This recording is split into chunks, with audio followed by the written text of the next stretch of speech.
nagkaroon po ako ng pagkakataon na i-perform po ang isa sa mga iconic roles and iconic scenes of the late great comedy king, Mr. Dolphy.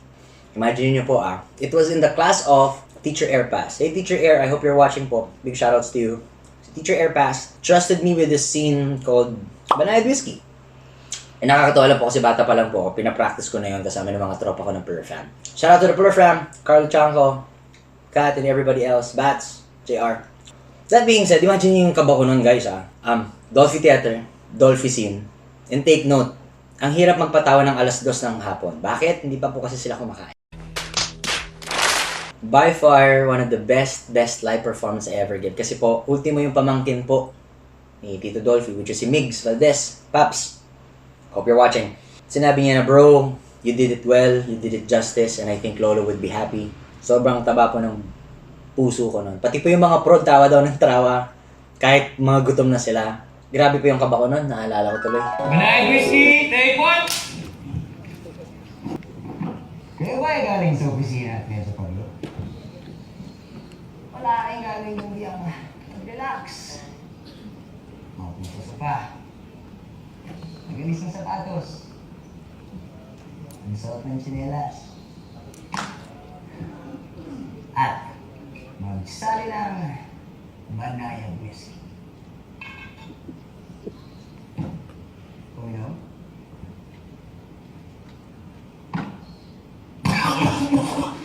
Kat! Pagod-pod! Oo. Dahil totoong alak pala po ito. Of course! Hey, kaya ba'y galing sa opisina at medyo pagod? Nagsalin? Inumin.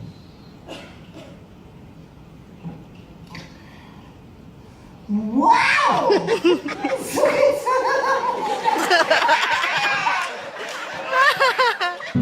Wow! Lasang blade talaga. Isa sa mga linya ko yan. Anyway guys, quick plug na lang. Kung gusto nyo po mapanood yun, just click right here or somewhere around here. I don't know, it's my first vlog. Somewhere around here, lalabas po yung link para mapanood nyo po yung buo. And take note, pag sa first part, nakornihan kayo, that's the point.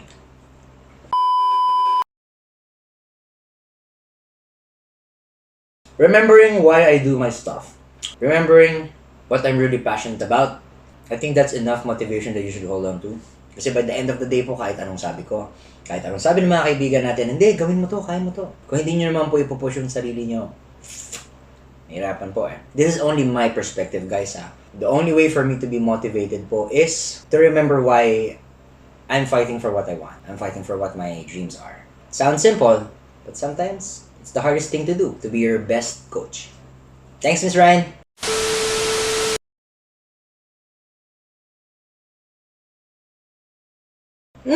I remember you. Isa ka sa mga first supporters ko in Color Manila. Guys, kasi meron akong Hydro Manila, di ba yung kanina sabi ko? Meron din akong Color Manila. Ang Color Manila naman, tumatakbo yun. Madami mga kulay, pero mga sober. At umagang-umaga. Imagine niyo 10,000 people going like this.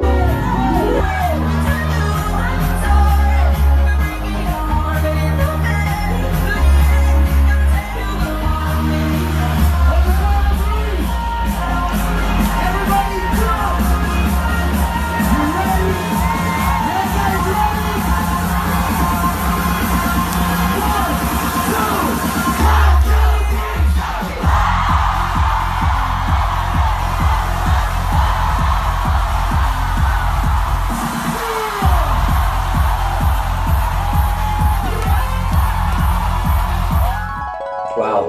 Shout out to the Color of Manila family. I miss you. Sana pag after ng pandemic, ibalik natin to. It's such a healthy way to start the morning. But yeah, I think connected po yun sa isang tanong po sa akin about motivation. Babalik again po yun sa sarili natin.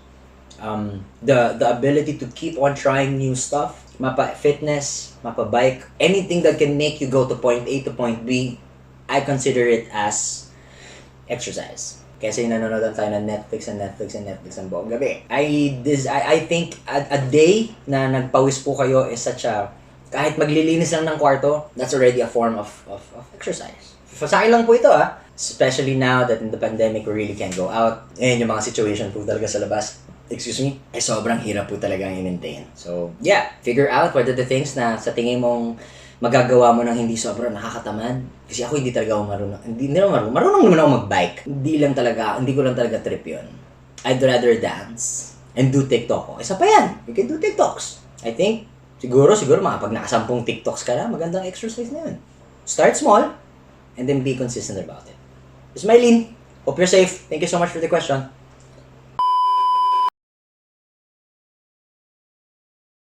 As an actor, my biggest dream is to represent the Philippines in an international film. As a person, is to make my dad proud. As a son, is to make my mom happy. As a brother, to make my sister not worry.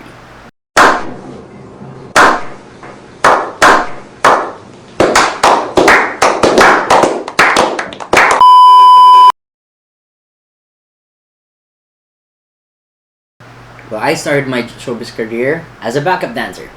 Back 2008 and 2009, I was a part of this group, Extend Dancers, na sumayaw po ng Sige Ikembot at saka ng Dulce Tira-Tira. So big shoutout to Extend, and of course, big shoutout to Dennis Sahagon for training us. Kaya Dens, shoutout po sa inyo.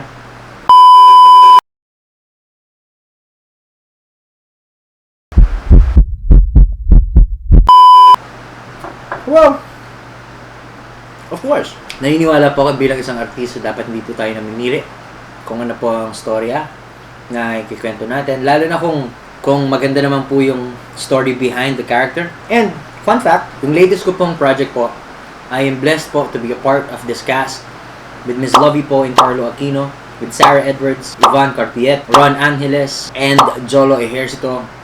It's the new film po from Regal Films. It's called Season. Sana abangan niyo po yung pelikulang yun. Yun po, it's actually my biggest film as of now. And it's my first major role na I'm representing the LGBTQ+.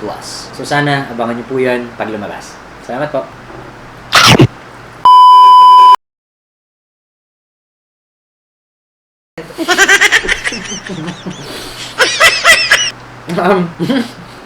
RPM. Okay, RPM po is a group of individuals na pinagsama-sama po ni Marcus Davis under the P-Pop label of Viva Records. Nung panahunan may Accelerate, may Pop Girls, ginawa na rin po ang RPM. Consisting of Pio Balbuena, Ana Luna, Carl Trazo, Sam, Enyana, just to name a few. And nung panahon na po yun kasi, Direk Mario J. De Los Reyes was my manager and sinabi niya na po na si Chris Salcedo ang aking screen name. Chris Salcedo used to be my screen name po nung panahon na yun. But now, I'm just using my real name, which is Christian D.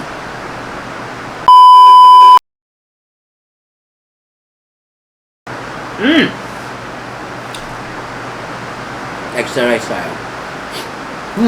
Biggest event that I ever hosted po, I was lucky enough to be not only the host but also the ambassador of Hip Hop International Philippines. These were the days because of the All-Stars. Shout out to the All-Stars. Dahil nanalo po ang All-Stars po sa International World competition and they became champions. A group of people bought the franchise and brought it here in the Philippines with the help of my brother Vince Gamad. He brought me in as the co-host because dati po si Vince Gamad lang po yung host nun. And then I was the host and ambassador for that prestigious competition for about 2 years. And I think by far for me po, that is the biggest thing that I hosted because I get to witness these dancers all over the Philippines po to compete and hopefully represent the Philippines dun po sa world stage, which is usually ginagawa sa Las Vegas, Nevada. So to answer that question, yeah, I think the biggest place that I've ever, or the biggest event that I ever hosted was Hip Hop International Philippines.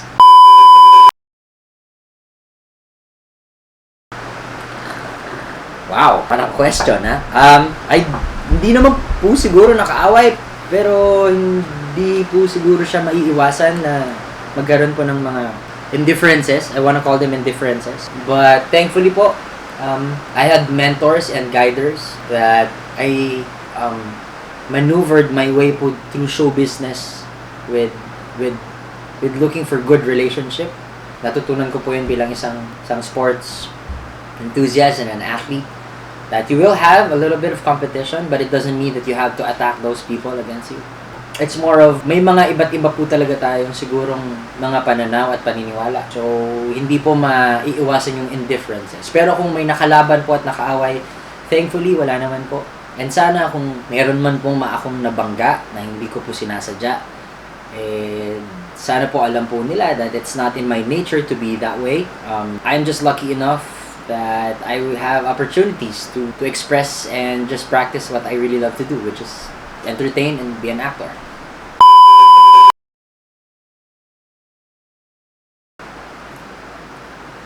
Single. 2 years and a half na. Next question, please.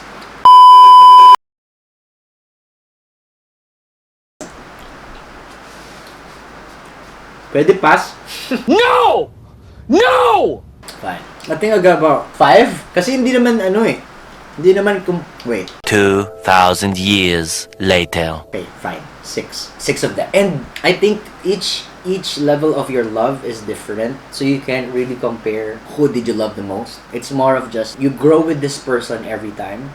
Ay, hindi po ako pa-showbiz yung tanong hindi po pa-showbiz yung sagot ko It's more of lang It's really unfair for you to answer naman kung sino po yung pinakaminahal nyo. Kasi lahat naman po yan syempre may naramdaman po tayo. And I'm very, very thankful for them because they taught me how to be a better man. And I hope it wasn't, even if we didn't end up like how we were all planning, sana po masasabi po nila na hindi man po ako naging perfecto, pero sana masasabi po nila na sinubukan ko po yung pinaka-best ko para alagaan sila. In my own little way. Diba? Sakto, hugas kamay. Kasi kailangan magkamay.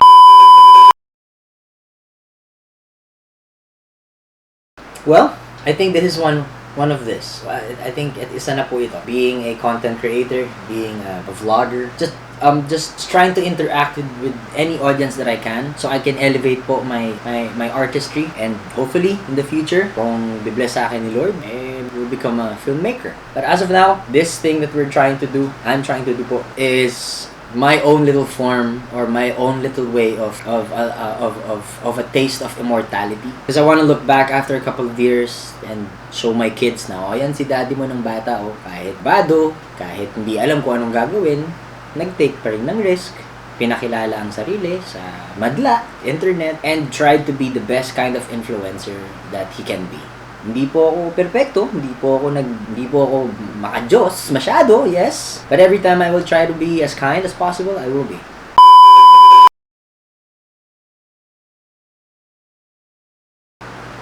Oh wow. Well, I'm not in the position to say anything about it because, to be honest with you, I don't know much about. What I know is everybody has a right to express themselves. Everybody has a right to be heard, whichever gender you feel like to be represented. I do believe we only have one human race, so it's not a matter of what gender you have or whatever rights do you have. It's just, are you representing the human race how it should be represented? Are you trying to be the best kind of human that you can be? I think we live in a world po na, this is my perspective lang po so sana po wala po akong mababangga. I think we live in a world that is full of people trying to prove that they are worth it, they are worthy, instead of trying to make everybody feel that everybody is accepted. So, thank you po sa tanong na yun, pero dahil I lack knowledge of that po, I'm not a person that that would just, Gio Jen, go! Tapos hindi ko naman po naiintindihan. What I know for sure, if this bill is passed on, and if it has been passed on, I think people will have more peace of mind. And I think more peace of mind in this world can create more empathy. And empathy is one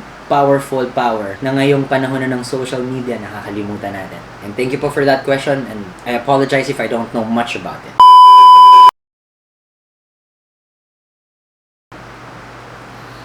If you're asking, I find men attractive, yes. But if you're asking, I find them attractive sexually, I don't. For me, whatever gender you are, you cannot stop the fact of being a fan just because you're a gender. I am a big fan. I think Kobe Bryant is such a good example of a sexy athlete. When I mean a sexy athlete, it's not by just physique, but how he thinks, how his work ethic is. Now, does that make me a bisexual? No, I don't think so. I love women. I'm straight as a line. But if people ask me, do you find Barack Obama smart? Yes, I do. Do you find Michael Jackson artistically a genius? Yes, I do. Would you shout when you see Michael Jackson perform? Yes, I would. But does it mean that I'm bisexual? No, I don't think so. I'm a fan of greatness, and it doesn't matter if it's women or men.